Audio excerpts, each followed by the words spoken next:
Hi guys, welcome back to my channel. Today I'm going to be filming a humongous book unhaul. This is filled on top with books that I have decluttered since the last one in April. So 2 months and I've decluttered this many books.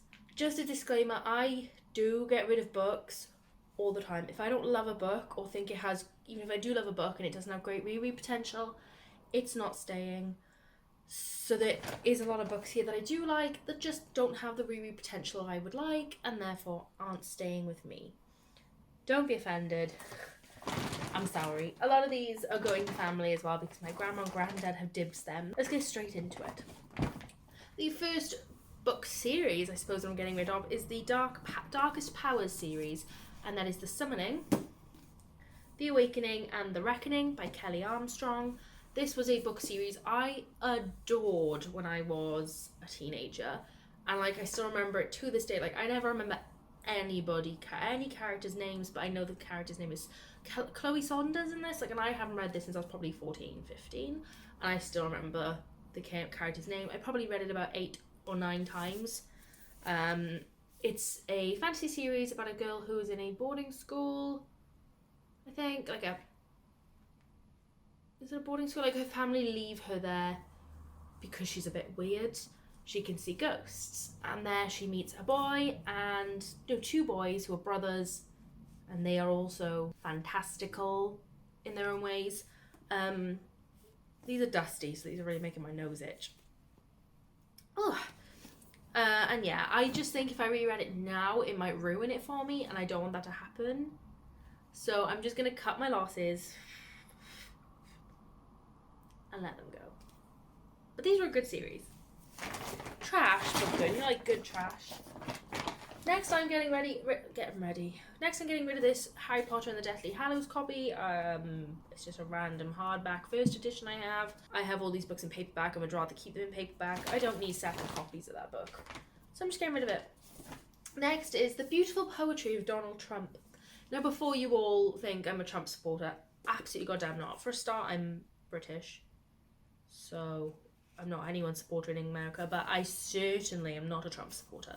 This is a book that makes fun of Trump, and therefore my kind of thing. And it basically makes rhymes out of his quotes, and so you know they're real. On the back of each, this is the poem, and then the back of each poem, it tells you the references for every line he said. Just so you know, you make sure they're real. Here's one. We're going to have to get rid of them. Weasels are hard to get rid of. They don't wear uniforms, they're sneaky, dirty rats. It's been 18 months of brutality in a true sense, but we won. Trump Grill just received the highest sanitary inspection grade possible. Does torture work? Listen, you mother effers. Not everything is nice. Waterboarding, sleep deprivation, me singing Call Me Maybe. I'm not saying it's pleasant, but believe me, it works. And these are all genuine things he'd said. There's some bad ones about things he'd do to women, and he genuinely said it, and you can search up when he said it, and I just needed it to remind myself of what a disgusting man he is. Although I have Twitter and his retweets are constantly on there, so I don't need this in my home anymore. And seeing his face makes me sick, even if it is a joke as a book. So it has to go. We don't support racist bigots in this household. Next we have Turn of the Key by Ruth Ware. As you will know if you watched any of my recent videos, I did not love this book. I gave it a 2-star. I thought it was overhyped, and therefore I do not want it in my possession. It's meh, as they say, so unfortunately this is not remaining with me. Next we have The Silent Patient by oh my goodness, I'm trying. The Silent Patient by Alex Michaelides. I'm gonna go with it. I did enjoy this story. I gave it a 4-star. I need to take my tab out. But upon reflection, it's probably more of a 3-star. And I'm definitely not going to reread it because the twist was the only thing I liked. I thought the rest of it was a little bit boring. Hence why it shouldn't have been a 4-star. So I don't see the point in keeping this. I don't know why someone else shouldn't be able to read this instead. Next we have The 7 Deaths of Evelyn Hardcastle. By Stuart Turton, I don't know. I literally got barely anything into this book, and I mean less than 100 pages before I DNF'd it, And when I said on Twitter, should I DNF this, everyone was like, yes, it's fat phobic, it's boring, it's repetitive. And I thought, wow, glad I didn't waste my time with that. So it's gone. Then we have Christmas at Frozen Falls by Kylie Dunbar. I have no idea what this is. I shouldn't have picked it up. Some kind of romance, something about a honeymoon, something about an ex-boyfriend. You know, typical cheesy romance that I don't want to read. Then we have My Lovely Wife by Samantha Downing. I read this for my Blue Books vlog and I gave it a 3-star. It was fine, it was nothing special. Glad I read it. Now I'm done with it. Then we have the 100 Day 21 by Cass Morgan. Bought this thinking this was the first book. Realised it wasn't. Then realised I'm not about to go and buy the rest of them. I only bought this because it was 25p. I'd rather say goodbye to my 25p than have to pay £8 per book for the rest of them or something, you know, so it's not worth it. Next we have The Stranger by Harlan Coben. Once again, just didn't like this book. Didn't think it was that great. Disappointing. I'd rather watch the TV show again than read this. And what's the point of keeping around books you don't want to read? We have not got time for this, although I've read that, but you know what I mean.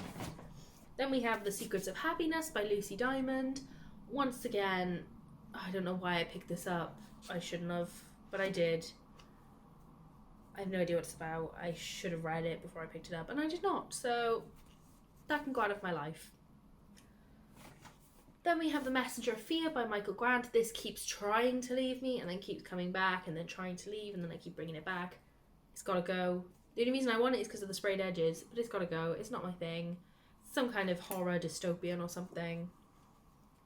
Someone else will love that. Then we have Behind Her Eyes by Sarah Pinburrough. Sarah Pinburrough? Yeah. I got this and then Connor was like, haha, I can't wait for you to read that. That's the worst book in the world. And I was like, oh.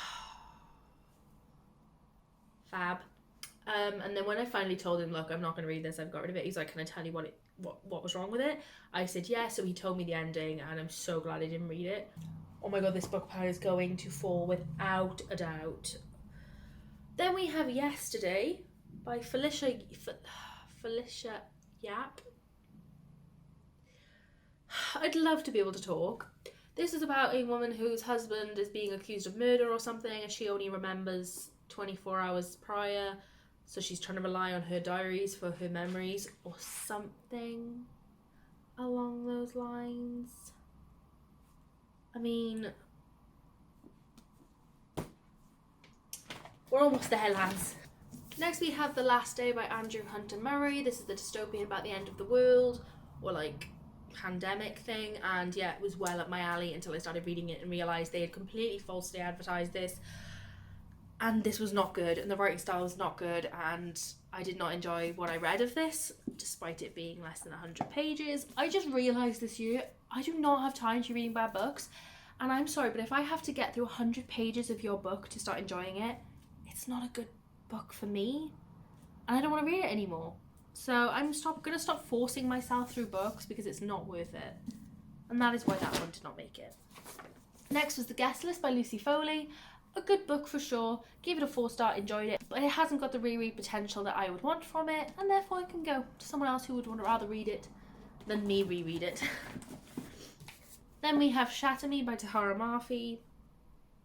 I read this in my 24-hour reading vlog. And I will be more than happy never to read this or the rest of the series ever again. Trash.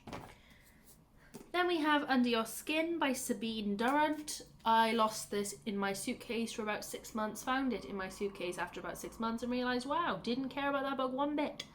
Therefore, instead of reading it, I'm just going to give it away. And finally, we have Vivian's Heavenly Ice Cream Shop. I mean, I prefer thrillers to happy... Are we on the wonk? We are on the wonk, aren't we? Oh God. Rather than happy-go-lucky setting up ice cream shops. And therefore it's not for me. Lads. That was quite the pile. And I'm sweating. It's so hot and I can't wait to take this makeup off. I really hope you enjoyed this video. I love doing book unhauls because I just get to get rid of the books afterwards and it's so much fun, although I've still got the books from my last book unhaul because the charity shops still aren't open. So now I have 2 of these humongous bags filled to the top with books to get rid of, and I cannot get rid of them. I really hope you enjoyed this video and I shall see you in the next one. Bye!